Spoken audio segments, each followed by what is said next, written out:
नमस्कार, आप देख रहे हैं अपना उत्तर प्रदेश। आपके साथ मैं हूं पल्लवी रविंद्र सिंह। अपना उत्तर प्रदेश में खबरों की शुरुआत इस वक्त की बड़ी खबर के साथ करेंगे। बुलंदशहर से बड़ी खबर आ रही है। छतारी पुलिस ने बड़ी कामयाबी हाथ लगी। आपको बताते चले लगभग 9 कुंटल बरामद किया गया है और इसकी कीमत जो है वो आपको बताते चले 1.3 पास आ रही है। तो 2 मादक तस्करों को एक कैंटर जो है उसे भी गिरफ्तार कर लिया गया। 2 मादक तस्कर गिरफ्तार किए गए और इसके साथ साथ उनके पास से एक कैंटर भी जब्त कर लिया गया है। तो बड़ी खबर आपके टेलीविजन स्क्रीन पर RN न्यूज के जरिए आप सुन पा रहे हैं। आपकी जानकारी के लिए आपको बताते चले छतारी पुलिस को बड़ी सफलता हाथ लगी है। लगभग आपको बताते चले 1.5 करोड़ के आसपास की इसकी कीमत जो है वो बताई जा रही है। गांजे की कीमत 9 कुंटल के आसपास गांजा बरामद किया गया है। बड़ी सफलता यहां पर आपको बताते चले बुलंदशहर के छतारी पुलिस को मिलती हुई नजर आ रही है।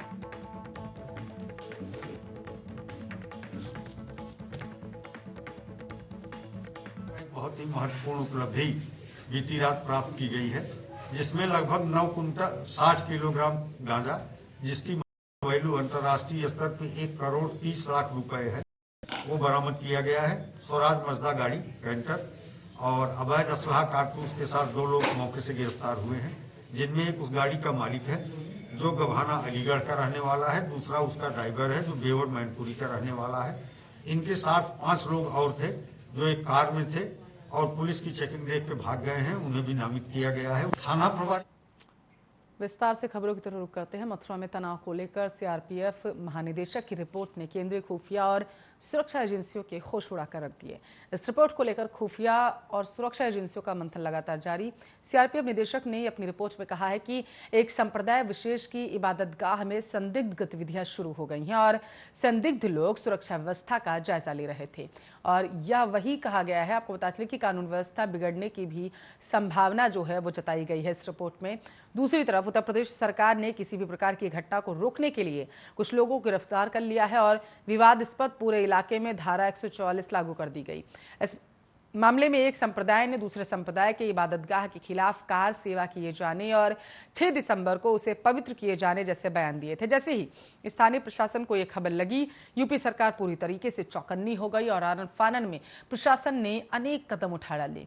स्थानीय DM और SSP ने स्पष्ट तौर पर कहा है कि ऐसी किसी भी घटना से निपटने के लिए व्यापक उपाय किए गए। उन्होंने स्थानीय जनमानस से भी किसी भी अफवाह पर विश्वास न करने की बात कही। साथ ही लोगों को चेतावनी भी दी है कि यदि सोशल मीडिया आदि पर किसी ने अफवाह आदि फैलाने की कोशिश की तो उसके खिलाफ सख्त कानूनी कार्रवाई की जाएगी। इस बीच 24 नवंबर 2021 को CRPF महानिदेशक ने तरफ मथुरा को लेकर एक विशेष रिपोर्ट केंद्र को भेजी थी और इस रिपोर्ट में कहा गया था कि मथुरा के हालात ठीक नहीं हैं और वहां कानून व्यवस्था की स्थिति बिगड़ने की भी संभावना। इस रिपोर्ट में केंद्रीय खुफिया और सुरक्षा एजेंसियों के होश उड़ गए। ध्यान रहे, आपको बताते चले कि CRPF की यूपी में कानून व्यवस्था में सहयोग करने के लिए अनेक कंपनियां मौजूद है और उन्हीं के आकलन के आधार पर DG CRPF ने ये रिपोर्ट भेजी। CRPF महानिदेशक ने मथुरा के हालातों को लेकर भी गंभीर आकलन इस रिपोर्ट में किए।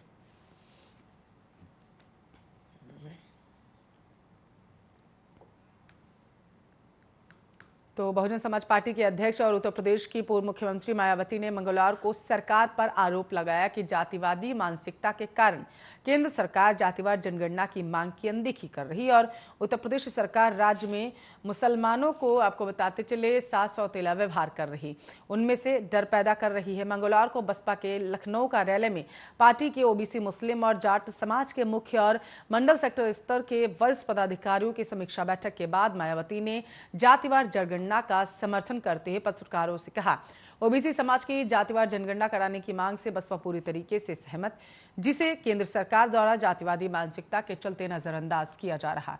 आप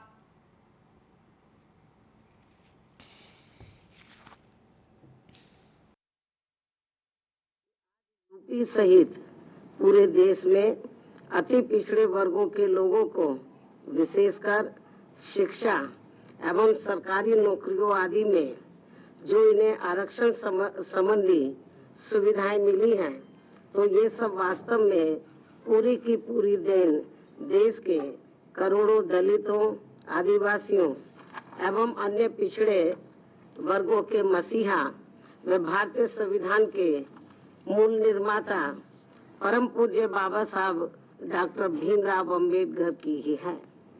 जिनकी कृपा से ही संविधान में अनुच्छेद 340 के तहत इनको ये सुविधा देने के लिए तब फिर कमीशन बना।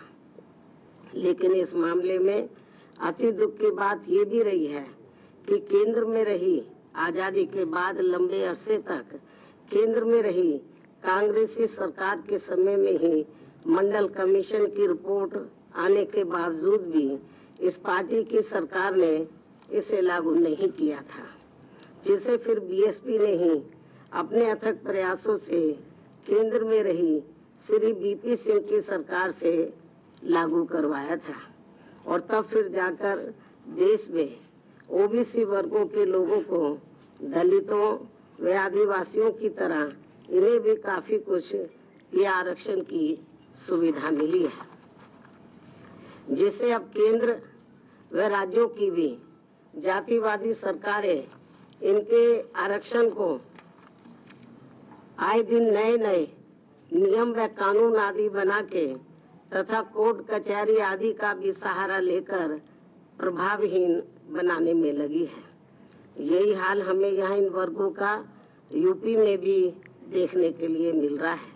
इसके साथ साथ पूरे देश में दलितों, आदिवासियों व अन्य पिछड़े वर्गों के लोगों के साथ हर स्तर पर हो रही जुल्म जाति भी अभी तक पूरे तौर से बंद नहीं हुई है। इसके अलावा ओबीसी समाज की केंद्र की सरकार से जो इनकी अलग से जातिगत जनगणना कराने की मांग चल रही है, जिससे बीएसपी पूरे तौर से सहमत है। समाजवादी पार्टी के राष्ट्रीय अध्यक्ष अखिलेश यादव के खिलाफ अभद्र टिप्पणी करने, कार्टून बनाकर फेसबुक पेज पर बुआ बबुआ पोस्ट करने के मामले में एक रिपोर्ट ठटिया थाने में दर्ज कराई गई। इसमें फेसबुक के मालिक मार्क जुकरबर्ग और आपको बता चले 49 अन्य को आरोपी बनाया गया। कोर्ट के आदेश पर यह रिपोर्ट लिखी गई है। ठटिया क्षेत्र के सिराहटी गांव निवासी अमित कुमार ने बताया है कि फेसबुक पर एक पेज बुआ बबुआ नाम से चल रहा है। अमित का कहना है कि इस पेज में सपा के राष्ट्रीय अध्यक्ष व सपा के बारे में अभद्र टिप्पणी और कार्टून के जरिए छवि धूमिल करने की कोशिश की जाती है। और आपको बताते चलें, पिछले दिनों फिर सपा के राष्ट्रीय अध्यक्ष अखिलेश यादव की फोटो का कार्टून बनाकर अभद्रता करते हुए कुछ लोगों ने पोस्ट किया था। कार्टून पोस्ट करने वाले लोगों के खिलाफ ठठिया थाने में तहरीर दी गई थी। पुलिस ने आरोपियों के खिलाफ कोई कार्रवाई नहीं की है। कोर्ट के आदेश पर सोमवार को फेसबुक के मालिक मार्क जुकरबर्ग समेत 49 लोगों के खिलाफ मामला दर्ज कर लिया गया और ये 49 लोग वे हैं जिन्होंने पेज को लाइक, शेयर व कमेंट किया था। इस पर ठठिया थाना प्रभारी प्रयाग नारायण वाजपेयी ने बताया है कि कोर्ट के आदेश पर फेसबुक के मालिक मार्क जुकरबर्ग समेत 49 लोगों के खिलाफ रिपोर्ट दर्ज कर ली गई है। विवेचना में आगे की कार्रवाई की जाएगी।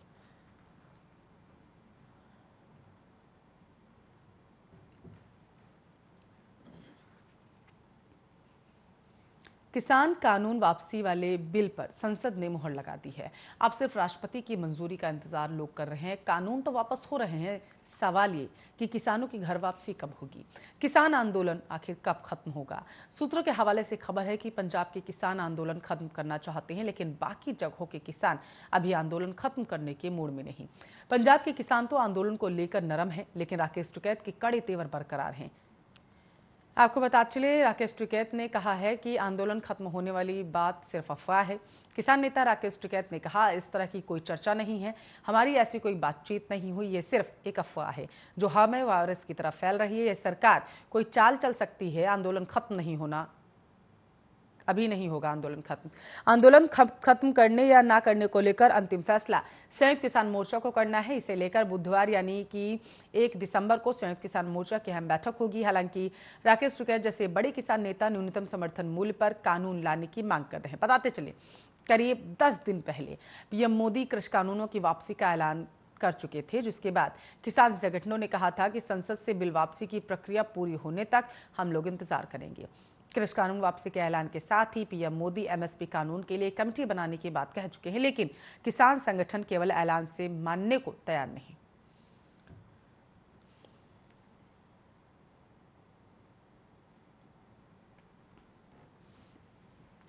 तो अलीगढ़ में 150 साल पुरानी सराय मान सिंह कॉलोनी में महिलाओं ने खुलकर चुनावी मुद्दों पर बातचीत की। आपको बता चले, महिलाओं ने सुरक्षा, गंदगी, आवारा पशुओं, ट्रैफिक, महंगाई समेत विकास समेत तमाम मुद्दों पर अपनी बात रखी है। कई कमियां गिनाई गई हैं, लेकिन सभी ने ये भी उम्मीद जताई है कि योगी और मोदी सरकार में आगे कुछ बेहतर होने की संभावना। 65 साल से अधिक उम्र की शारदा देवी ने बताया कि वह 55 साल से यहाँ रह रही हैं और इन 55 सालों में अलीगढ़ में तो काफी कुछ बदला, लेकिन उनकी कॉलोनी में कुछ भी खास बदलाव नहीं हुआ। शारदा देवी के मुताबिक अलीगढ़ में ट्रैफिक की बड़ी समस्या है, इसकी वजह से हर कोई परेशान रहता है। हालांकि उन्होंने बिजली व्यवस्था पर खुशी जताई, कहा कि लाइट की समस्या अब यहाँ दूर हो गई है और सुरक्षा का मुद्दा उन्होंने उठाया है। यहाँ आपको बता चलो, उन्होंने कहा कि गली गली में बहुत ज़्यादा गंदगी फैली हुई है, सफाई कर्मचारी नहीं आते हैं, महिलाएं भी खुद को सुरक्षित महसूस नहीं करती। हालांकि पहले के मुकाबले महिला सुरक्षा व्यवस्था बेहतर हुई है, लेकिन शाम होने के बाद लड़कियां और महिलाएं आज भी घरों से निकलने में डरती हैं।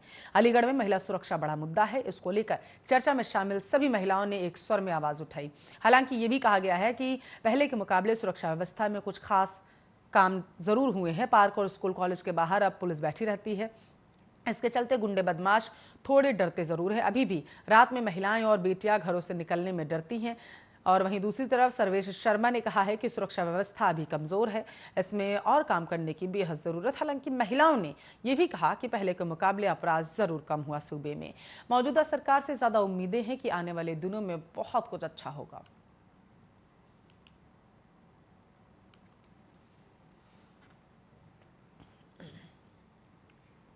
तो चौधरी चरण सिंह विश्वविद्यालय मेरठ में आयोजित युवा संवाद कार्यक्रम में भाग लेने के लिए बतौर मुख्य अतिथि के रूप में पूर्व IAS भाजपा के प्रदेश उपाध्यक्ष MLC AK शर्मा का कल मेरठ पहुंचने पर जगह जगह भव्य स्वागत किया गया। आपको बताते चलें, इस दौरान AK शर्मा ने दीप प्रज्वलित कर कार्यक्रम की शुरुआत की। AK शर्मा ने युवाओं से बातचीत करते हुए अपने पिछले कार्यकाल के अनुभवों को साझा किया। साथ ही प्रधानमंत्री नरेंद्र मोदी के साथ के कुछ पल भी युवाओं के साथ शेयर किए हैं। इस दौरान AK शर्मा ने युवाओं से कोरोना के नए वेरिएंट के अलर्ट के बाद सतर्क रहने व सभी को कोविड वैक्सीन लगवाने के लिए भी प्रेरित किया। मन से संबोधित करते हुए AK शर्मा ने कई अहम मुद्दों पर भी बातचीत की।